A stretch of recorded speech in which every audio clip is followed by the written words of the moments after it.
নমস্কাৰ সৰু ৰিলছ লৈ আহিছোঁ আপোনালোকৰ কাৰণে খুব ধুনীয়া হয় এযোৰ কটন নুনি সেল বৰ্ডা হয় গ্ৰীণ আৰু তামাগুনাইদি কাম কৰা আছে পিংক কালাৰত খুব ধুনীয়া হয় কাপোৰযোৰ এযোৰ ল'ব পাৰিব 2250 টকাত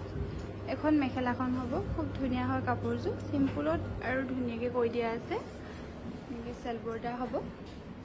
এযোৰ হৈছে কটন নুনি খুব ধুনীয়া হয় ব্লেকৰ ৰেড আৰু তামাগুনাইদি কাম কৰা আছে এখন মেখেলাখন হ'ব এগিৰা সাইড পাৰি এযোৰ ল'ব পাৰিব 2250 টকাত খুব ধুনীয়া হয় কাপোৰযোৰ ল'ব পাৰিব এযোৰ হৈছে হোৱাইটত কটন নুনি ৰেড আৰু গ্ৰীণ আৰু ব্লু দি কাম কৰা আছে খুব ধুনীয়া হয় কাপোৰযোৰ মাজত এনেকৈ সৰু সৰুকৈ বুটা থাকিব এখন মেখেলাখন হ'ব এগিৰা সাইড পাৰি এযোৰ ল'ব পাৰিব 2250 টকা ৰেডি টু ৱেৰ নাথাকিব খুব ধুনীয়া হয় কাপোৰযোৰ ল'ব পাৰিব